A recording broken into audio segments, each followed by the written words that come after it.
ஆதி Bharathi serial நாளைக்கு ஒரு அட்டகாசமான எபிசோடு வந்திருக்கு. வீடியோ பிடிச்சிருக்கா லைக் பண்ணிட்டு பார்த்து சப்போர்ட் பண்ணுங்கள் ஃப்ரெண்ட்ஸ். பாரதியோட கஷ்டத்தை எல்லாத்தையும் ஒரே ஃபோனில் வந்து ஆதி வந்து மாற்றிட்டு வந்து தங்கத்தட்டில் தாங்குற மாதிரி பாரதியை வந்து மொத்த குடும்பத்தையும் தாங்குறாங்க. வேறு லெவலில் இருந்துச்சு. மிஸ் பண்ணாமல் ஃபுல் வீடியோ கேளுங்க ஃப்ரெண்ட்ஸ். கரெக்டாக ஆதி வந்துடுறாங்க. வந்தோன்னே வந்து கரெக்டாக வீட்டு பின்னாடியே அந்த வேலைக்காரங்களை பார்த்தோன்னே மறைஞ்சு ஒளிஞ்சிக்கிறாங்க. ஒளிஞ்சதுக்கு அப்புறமேட்டுக்கு சரின்னு அவங்க நவுந்து போயிடுறாங்க. ஃபோன் வந்தோன்னே டக்குன்னு வந்து பார்க்குறாங்க.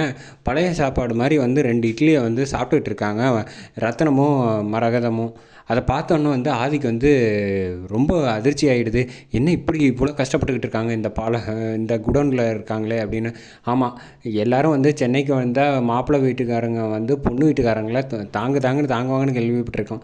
அதெல்லாம் இல்லைன்னா பரவாயில்ல, ஒரு நல்ல சாப்பாடு சாப்பிட்லாமா அது கூட முடியாமல் அவன் ஏற்கனவே மதியம் வந்து பட்னி. இப்போ ராத்திரி வந்து சாப்பிட்றதுக்கும் வந்து ஏதோ ஒரு 2 இட்லி வாங்கிட்டு வந்திருக்கீங்களே, இவ்வளோ கஷ்டப்படணுமா? எல்லாம் இந்த பாரதி கல்யாணத்தினால நம்ம எவ்வளோ அவமானப்பட வேண்டியதாக இருக்குது அப்படின்னு, ஒரு சாப்பாடு கூட அப்படின்னு தினம் புலம்பிகிட்டு இருக்கதை கேட்டோன்னே வருத்தப்படுறாங்க.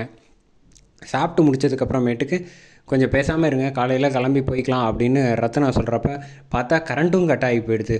ஓ இது வேறையா அப்படின்னு சொல்லிட்டு வந்து மேற்கொண்டு இன்னும் ராத்திரி தூக்கமும் போச்சா அப்படின்னு சொல்லிட்டு மெழுகுவத்தி ஏற்றி வேர்க்குதுன்ட்டு பாரதியை பார்க்குறாங்க. பார்த்தோன்னே வந்து தமிழ் பக்கத்தில் படுத்துக்கிட்டு கொசு கடியில் வந்து ரொம்ப கஷ்டப்பட்டுக்கிட்டு இருக்காங்க. இதை பார்த்தோன்னே மனசு உடஞ்சி போயிடுறாப்புல நம்ம ஆதி. என்ன பாரதி ஒரு ஃபோன் பண்ணி எனக்கு சொல்லலாம்ல, சொல்லாமல் இவ்வளோ கஷ்டத்தையும் தாங்கிட்டு இருக்கீங்களே அப்படின்னு வேர்த்து இருக்க தமிழும் வந்து கொசு கடியில் தவிக்கிறத பார்த்துட்டு வந்து ஆதி டக்குன்னு வெளில வந்துடுறாங்க. வந்தோடனே இதுக்கு ஒரு முடிவு கட்டி ஆகணும். இந்த அறிவும் சரி ஸ்வேதாவும் சரி வேறு ஏதோ ஒரு திட்டம் போட்டு வச்சுருக்காங்க, அது மட்டும் நல்லா தெரியுது. முதல்ல வந்து நம்ம ஃப்ரெண்டு சரவணன் கூப்பிடுவோம் அப்படின்னு சொல்லிட்டு ஃபோனை போடுறாங்க. ஃபோனை போட்டு என்ன ஆச்சு, எப்படி இருக்கு ஆதி அப்படின்னா, எனக்கு கல்யாணத்தில் பொண்ணு வீட்டுக்காரங்களுக்கு வந்து கொஞ்சம் குறைச்சல் கொடுக்குறாங்க, அதை வந்து நீ கடைசி வரைக்கும் கல்யாணத்தை இருந்து நடத்தி கொடுக்கணும் அப்படின்னு. அவ்வளோதானே ஆதி, விடு நான் பார்த்துக்கிறேன் அப்படின்னா. என்ன பண்ண போகிற அப்படின்னோடனே, அது வந்து காலையில் உனக்கு சர்ப்ரைஸ் இருக்குது பாரு அப்படின்னு சொல்லிட்டு அவங்களுக்கும் சேர்த்து அப்படின்னு சொல்லிட்டு காலைல விடிஞ்சதும் எந்திரிச்சு பார்க்குறாங்க. பார்த்தா வந்து பாரதி தான் ஃபஸ்ட்டு எந்திரிக்கிறாங்க. எந்திரிச்சு பார்த்தா அவங்க வந்து மெத்தையில் படுத்துக்கிட்டு இருக்காங்க. அந்த கெஸ்ட் ஹவுஸ்க்கு வந்து பாரதியை தூக்கிட்டு வந்துட்டாங்க. வந்தோடனே பார்த்தா என்ன நம்ம காலையில் வந்து ராத்திரி படுக்கிறப்ப அங்கே குடோனில் இருந்தோம், இங்கே வந்து பார்த்தா இவ்வளோ நல்லா சொகுசான இருக்கிற இடத்துல இருக்கோமே, தமிழை காணுமே அப்படின்னு சொல்லிட்டு வெளில வராங்க.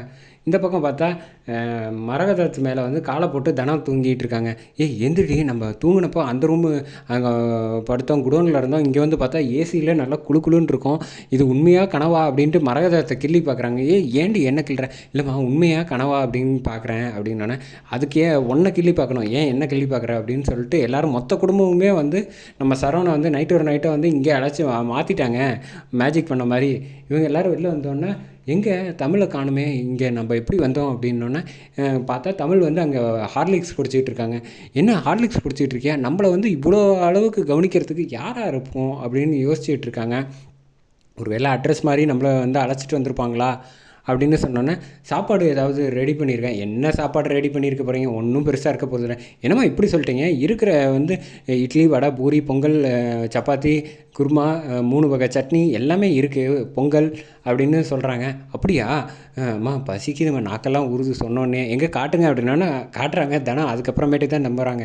போய் குளிச்சுட்டு ரெடி ஆகிடுங்க. இல்லை இது பத்தாதுன்னா வேறு ஏதாவது சொன்னால் இன்னொருத்தவங்களும் வந்து கேட்குறாங்க, உங்களை கவனிச்சுக்கிறது தாம்மா நாங்கள் இருக்கோம் அப்படின்னு சொன்னோன்னே, என்னடா இது அங்கே என்னடான்னா அந்த வீட்டில் கவனிக்கவே இல்லை, இங்கே என்ன இந்த விழுந்து கவனிக்கிறாங்க, என்ன நடக்குது அப்படின்னு புரியாமல் இருக்கப்ப கரெக்டாக வந்து ரத்னா சொல்கிறாங்க, இதெல்லாம் வேறு யார் பண்ணியிருக்க போகிறா, நம்ம ஆதி தம்பி தான் பண்ணியிருக்க போகிறாங்க அப்படின்னோட கரெக்டாக வந்து மாதம் வந்து நம்ம சரவணன் வராப்பில் வந்து கை தட்டிக்கிட்டு வந்துட்டு, ஒரு நிமிஷம் இருங்க, முதல்ல நீங்கள் குளிச்சுட்டு எல்லாம் ரெடி ஆகுங்க, ஸ்விம்மிங் பூல் கூட இருக்குங்கய்யா, நம்ம உங்கள் ஊரில் எப்படி குளிப்பீங்களோ அதே மாதிரி இங்கேயும் குளத்தில் குளிக்கிற மாதிரி இங்கே குளிக்கலாம் அப்படின்னோடனே, அப்படியா வாங்க போகலாம் அப்படின்னு சொல்லிட்டு தமிழையும் அழைச்சிட்டு போயிடுறாங்க.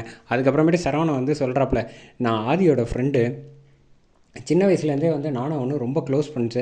அதுக்கப்புறம் எனக்கு நிறைய பிஸ்னஸ் வந்ததுனால அப்பாவோட பிஸ்னஸ் பார்த்துக்கிற மாதிரினால நம்ம கொஞ்சம் வந்து ஃபோனில் மட்டும் பேசிக்கிட்டு இருப்போம். அப்பப்போ ஏதாவது ஒரு முக்கியமான ஒரு விஷயம்னா என்ன தான் கூப்பிடுவான் அவன் அப்படின்னு சொன்னோன்னே, அதனால தான் வந்து உங்கள் எல்லாம் வந்து நல்லபடியாக எல்லாம் குறை எதுவும் இல்லை தம்பி, என்ன தம்பி எல்லாம் ரொம்ப சந்தோஷமாக இருக்கும் அப்படின்னு அந்த பக்கம் வேலைக்காரங்க வந்து ஃபோனை போட்டு எங்கே யாரையுமே காணோம் அப்படின்னு சொல்லிட்டு அந்த குடோன்லேருந்து எல்லாம் போயிட்டாங்கன்னு ஸ்வேதா கிட்ட சொன்னோன்னே ஸ்வேதா வந்து அந்த சந்தோஷமான விஷயத்தை வந்து எல்லாருக்கிட்டையும் சொல்லிட்டு இருக்காங்க. என்ன குடும்பம்னே தெரியல அப்படின்னு ஏகாம்பரமும் பவானியும் பேசிகிட்டு இருக்காங்க. இப்படி பாதியிலே போவாங்க, அவசரப்பட்டு எதுவும் பேசாதீங்கன்னு ஆதிக்கிட்ட வந்து சாரதா வந்து சும்மா நடிக்க பேசிக்கிட்டு இருக்காங்க உள்ளுக்குள்ளே சந்தோஷமாக இருக்கப்ப.